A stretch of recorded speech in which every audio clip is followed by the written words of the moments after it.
Assalamualaikum warahmatullahi wabarakatuh. Salam sejahtera untuk kita semua.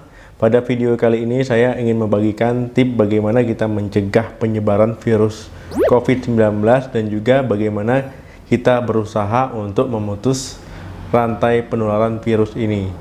Jadi sebelum itu, kepada teman-teman semua silakan di-share videonya ataupun dibagikan videonya sebanyak-banyaknya kepada rekan-rekan yang lain agar bisa ditonton dan juga bisa dilakukan ataupun dicoba penerapannya di rumah. Dan jika banyak yang tahu video ini, semoga bermanfaat ya dan juga bisa diterapkan. Nah, kita sama-sama berdoa supaya pandemi virus ini cepat berakhir. Tetapi teman-teman semua tidak perlu khawatir, tetap mengikuti instruksi yang sudah diberikan oleh pemerintah dan juga oleh Bapak Presiden Republik Indonesia. Tidak usah panik yang berlebihan, tetapi ikuti instruksinya dengan baik. Ada beberapa dasar yang efektif untuk mengurangi penularan ataupun menurunkan resiko penularan dari virus COVID-19 ini. Jadi yang pertama itu teman-teman bisa mencoba, yang pertama itu mencuci tangan secara rutin ya. Memang terdengar remeh sepertinya mencuci tangan ini, padahal mencuci tangan ini sangat efektif untuk mengurangi ataupun menurunkan resiko penularan dari virus COVID-19. Nah, cuci tangan bisa digunakan memakai sabun ataupun juga dengan alkohol ya. Cuci tangan ini memang sederhana tetapi efektif dalam menjadi palang pintu kesehatan kita masing-masing ya. Jadi terapkanlah cuci tangan mulai sekarang. Jadi cuci tangan sesering mungkin dan juga caranya harus benar. Nah, hal ini dikarenakan tangan manusia ini sumber ataupun tempat menempel yang bagus bagi bakteri maupun virus ya. Apalagi kalau seandainya kita di tempat ramai, habis memegang pintu ataupun habis memegang gagang lain ya. Jadi itu bakteri ataupun virus itu akan menempel di tangan kita. Kalau seandainya kita tidak mencuci tangan, nah bakteri itu ataupun virus itu akan tetap menempel. Nah, jadi dengan cara mencuci tangan dengan benar, itu bakteri ataupun virusnya itu akan hilang. Apalagi kalau seandainya kita tanpa sadar ya, habis memegang sesuatu yang kotor, walaupun terlihat bersih, tapi sebenarnya itu kotor ya. Kemudian kita memegang mata, memegang hidung, memegang mulut, nah mudahlah bakteri ataupun virus itu untuk menginfeksi kita kalau seandainya memang terdapat bakteri dan virus. Karena mata, hidung, mulut itu merupakan gerbang ya, gerbang bagi bakteri maupun virus itu untuk masuk ke tubuh kita. Jadi sebelum mencuci tangan jangan menyentuh wajah ya, apalagi bagian mata, hidung maupun mulut ya. Jadi cucilah tangan dengan air mengalir dan juga memakai sabun atau mencuci tangan dengan alkohol. Yang kedua itu menghindari kontak dengan orang sakit ya. Jadi kalau seandainya kita sedang tidak enak badan ya, sebaiknya itu berdiam diri di rumah supaya tidak menularkan virus ataupun penyakitnya ke orang lain. Nah, bagi teman-teman yang tidak sakit juga harus menghindari berdekatan dengan orang yang sakit. Apalagi misalnya orang tersebut batuk, bersin ya, karena penularan virus COVID-19 ini dia dengan misalnya bersentuhan dan juga dengan percikan ya, bersin ataupun batuk. Jadi hindarilah sebisa mungkin dengan orang sakit ya, berdekatan dengan orang yang sedang sakit.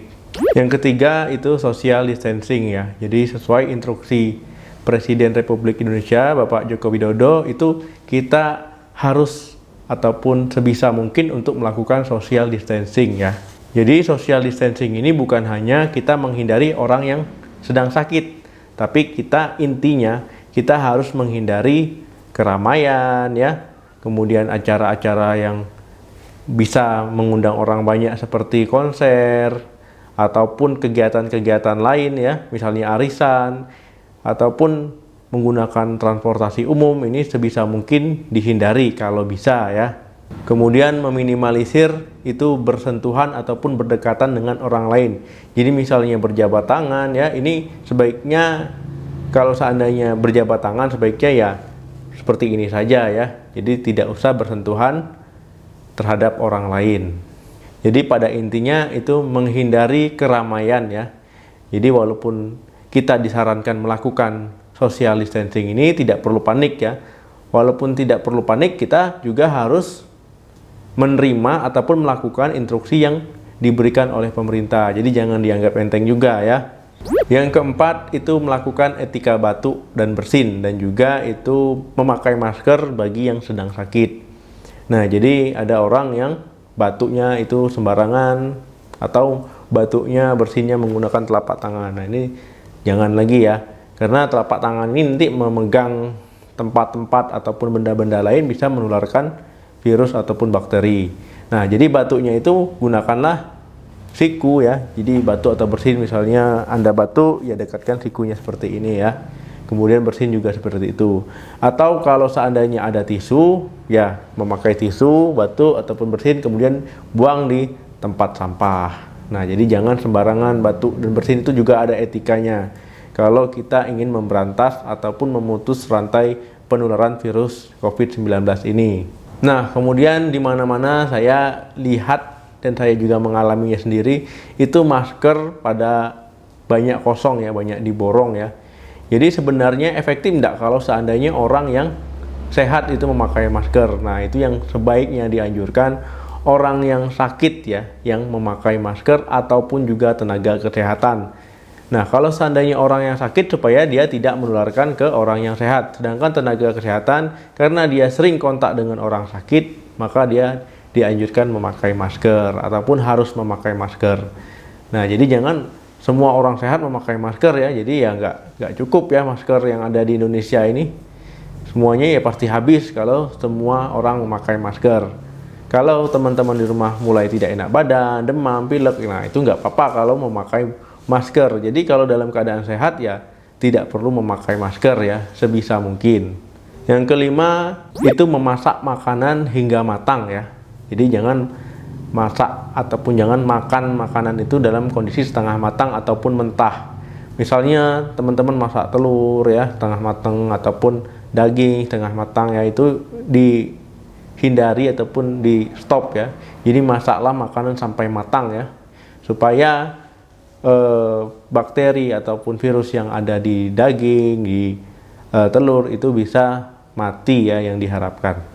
Jadi jangan mengkonsumsi makanan setengah matang. Yang keenam itu menjaga daya tahan tubuh. Nah, hal yang terpenting dalam menjaga daya tahan tubuh untuk mencegah ataupun supaya tidak tertular COVID-19, ini hal yang sangat penting. Nah, sobat sehat semua, teman-teman semua bisa mencoba menjaga kesehatan tubuhnya, menjaga daya tahan tubuhnya, bisa mengkonsumsi suplemen ya, bisa mengkonsumsi vitamin, atau makan makanan yang bergizi ya, olahraga teratur, istirahat cukup ya, kelola stres, pokoknya itu daya tahan tubuhnya harus ditingkatkan. Kalau daya tahan tubuh sedang turun ataupun sedang rendah, itu mudah tertular berbagai macam penyakit ya, termasuk COVID-19 ini ya, ataupun misalnya kena flu biasa. Kalau sistem imunnya itu bagus ya, baik, nah ini penularan itu akan sangat sulit ya. Walaupun seandainya misalnya tertular, itu akan bisa cepat sembuh. Nah, kalau seandainya daya tahan tubuh rendah ya, ataupun jelek, itu mudah tertular dan juga penyakitnya ataupun infeksinya bisa parah. Nah, itulah cara yang efektif dalam mencegah penularan virus COVID-19 dan juga bagaimana kita mencoba memutus rantai penularan virus tersebut. Jadi instruksi yang diberikan oleh pemerintah, instruksi yang diberikan oleh Presiden itu jangan dianggap remeh dan juga jangan dianggap main-main. Karena memang kita harus memutus penularannya supaya tidak menyebar luas. Dan juga jangan takut dan panik yang berlebihan ya, karena bisa menimbulkan stres dan menurunkan imunitas kita. Jadi untuk informasi lebih lanjutnya kita update terus ya tentang COVID-19 ini, baik dari media-media maupun dari pemerintah ya. Hindari informasi-informasi yang bisa mengganggu kenyamanan kita, pemikiran kita. Jadi hindari informasi-informasi palsu, jangan cepat menyebarkan informasi yang belum tentu kebenarannya sebelum dikonfirmasi. Untuk itu jangan lupa di-share video ini sebanyak-banyaknya supaya makin banyak yang menonton dan juga menerapkan dan juga tahu tentang informasi dalam memutus dan juga dalam mencegah penyebaran virus COVID-19. Tunggu terus, update terus informasi-informasi kesehatan di channel ini. Ikuti terus perkembangannya. Salam sehat. Semoga pandemi ini cepat berakhir ya. Salam sehat Indonesia. Sampai jumpa.